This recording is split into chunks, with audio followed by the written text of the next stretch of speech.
He was walking through the garage like he owned the night-polished shoes, that steady pace powerful men practice in mirrors, when four little boys in tiny suits stepped out of the shadows and boxed him in finger guns, up faces, serious.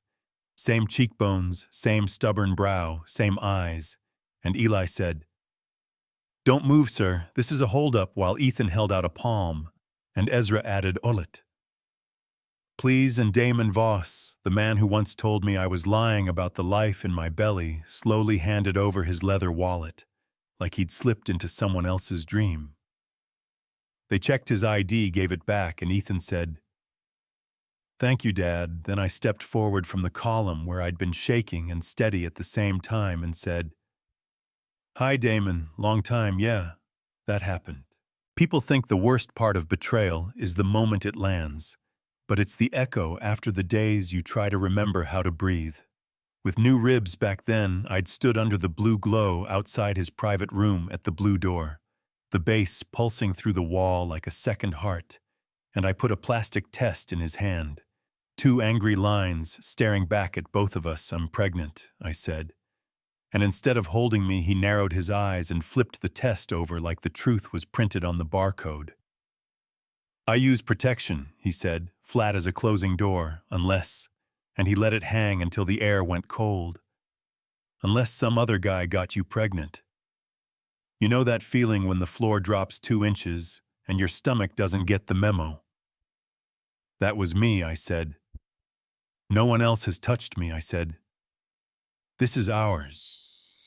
He looked past me like the problem might solve itself if he stared hard enough. "I can't do this," he said.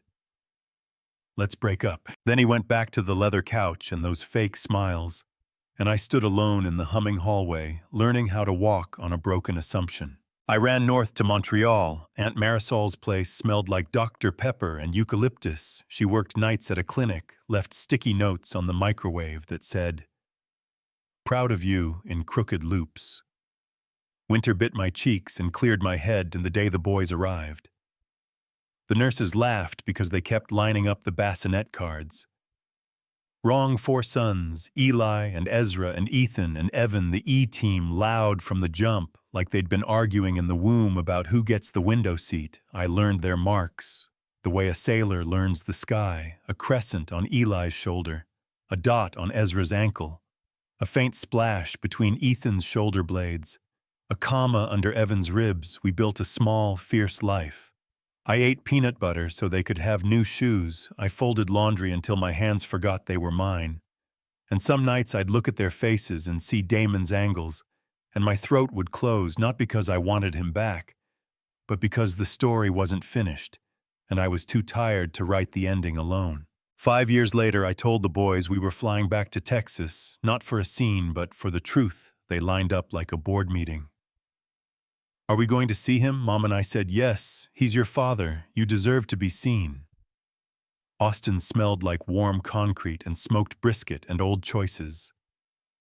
I rented a small place where the door stuck in the heat and told the boys we'd rest, plan not do anything wild. That lasted about a day. A friend texted his car's here, and my sons put on tiny suits they'd hidden in their backpacks because apparently they are my children. Then we went to the garage with the green lights that make everyone look like mermaids, and they did their little hold-up, and Damon, who practiced certainty, the way other men practice golf, blinked like a man who just saw 4 versions of his face. He asked us to talk upstairs, and I braced for lawyer's tests, apologies, shaped like excuses, but he made coffee with hands that weren't steady and said, "You don't have to prove anything. I can see it." I was wrong. I was a coward, and the boys sat up straight like they were considering his application for father, and Eli said, "We're here for acceptance, not coffee," and Damon nodded. Then, "I accept you," he said. And if you've ever waited years for a sentence to land, you know how a hallway in your chest opens when it finally does. If stories ended where they should, we'd be done, but life doesn't fade out, it keeps talking. Damon asked what they wanted, anything at all. "Guilt has a platinum card and a quick draw," Eli said. A car for Mom. Teach her to drive so she doesn't have to take the bus with 4 kids. Damon swallowed. Done, Ezra said. A house with a yard and a pantry with snacks that don't run out. Damon blinked. Done. Ethan said, jewelry for Mom and for Aunt Marisol because she saved our lives. Damon softened. Done. Evan said, groceries. Lots of groceries, so we never worry again. Done, he said. Again, and I felt grateful and suspicious, standing shoulder to shoulder, like old classmates who never learned to get along the next day. He asked for time with them, just them. I wanted to go, but motherhood is sometimes trusting the bridge you'd rather test yourself. I slipped my old phone in Eli's pocket and said, if anyone makes you choose, you call me. They came home at 7 with takeout and wide eyes and stories about a dealership where a salesman called them gentlemen, and a jewelry case that clicked like a magic trick, and a neighborhood where a house waited like a promise. Damon stood at my gate and said, start packing, we're moving tomorrow. And I stared at him and said, are you serious? And he said, do I look unserious? The house smelled like cedar and new paint, and Hope the boys ran from room to room, testing echoes in a quiet bedroom. With a window facing a pecan tree, Damon set a velvet box on a vanity and clasped a simple necklace around my neck. His fingers careful, he looked in the mirror, as if asking permission. I don't want them to carry a different last name, he said. I don't want you outside my life, let's get married.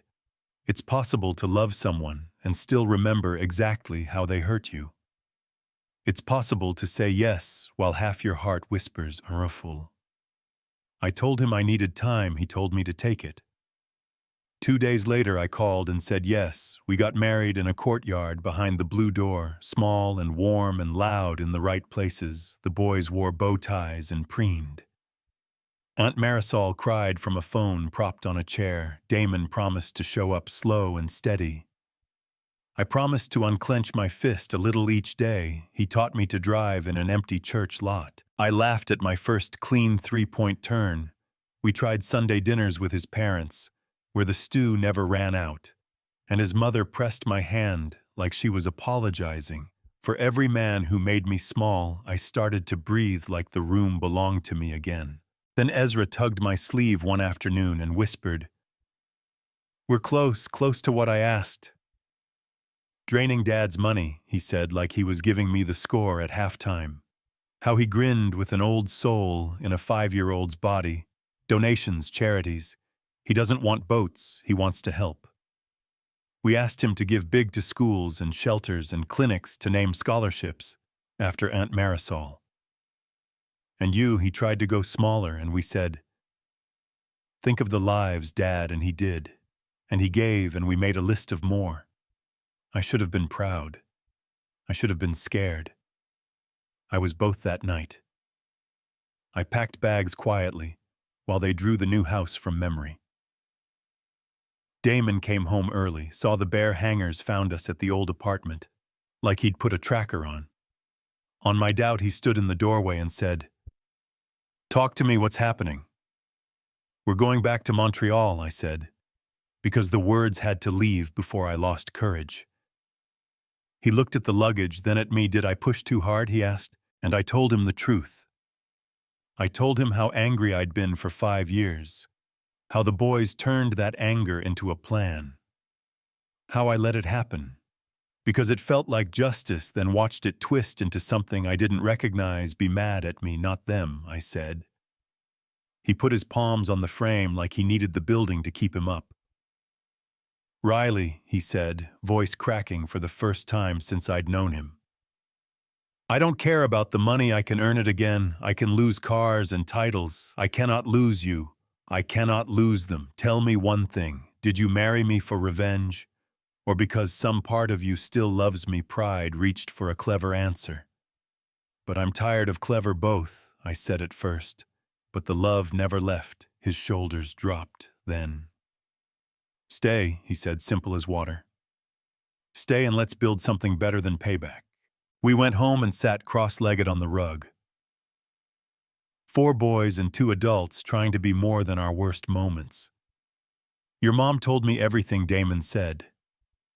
I'm not angry. The donations matter. If that money is gone, it's gone in the best possible way. But we have to ask if revenge is what we want to be good at.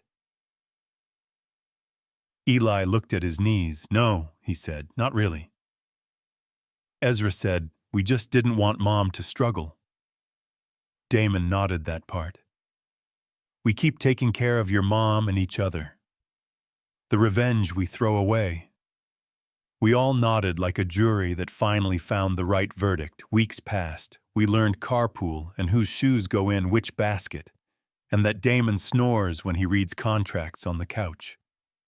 One evening I stood by the window touching the necklace, the pecan tree making lace on the wall, and fear tapped my shoulder. Old fear, he came in and read my silence the way you read. Weather say it, he whispered. You're worried I'll hurt you again, yes? I said. He put a hand on the wall above my head, softer than the first time he told me. He loved me. I can't undo what I did. I can only do today, right then tomorrow. Then the day after, I will not be that man again. He kissed me like a choice, not a rescue. And for the first time in years, I believed him more than I doubted him. Here's the part people argue about at dinner tables. A week later, a thick envelope showed up from his company's lawyer's routine. They said, Succession Family Protections. Inside was a draft. Trusts for the boys, a postnup to keep the business safe if storms ever hit. Practical, smart groan, and still the old corner of my heart flared. Is this love with a seatbelt or insurance in case I crash? He watched me read, didn't push, didn't spin, said, We decide together. You tell me what safety looks like and we'll build that partnership, lives somewhere between revenge and surrender. That's the place I want. You know what I mean? Because that place is hard and holy and real. So that's where we are, not perfect, not punished, a family. Figuring out how to be gentle with what used to be sharp. I was the girl in the hallway, once holding proof, and being called a liar. I'm the woman now in a kitchen, where 4 boys argue about cereal, and a man does dishes like it's his job. I didn't win a fortune, I won a life. I can sleep beside, and I'm not naive. I'm awake and choosing which might be the bravest thing I've ever done. If you were me, would you have stayed? Do second chances count the same for a man with power as for a woman who had to build from scratch? Is a donation, done out of guilt, still a good deed? Drop your take in the comments, push back if you need to, or tell me about a time you were misjudged and how you came back swinging. And if you want more true heart messy redemption, hard-won justice, hit subscribe, so we can keep telling the kind of stories that feel like someone finally said your name out loud.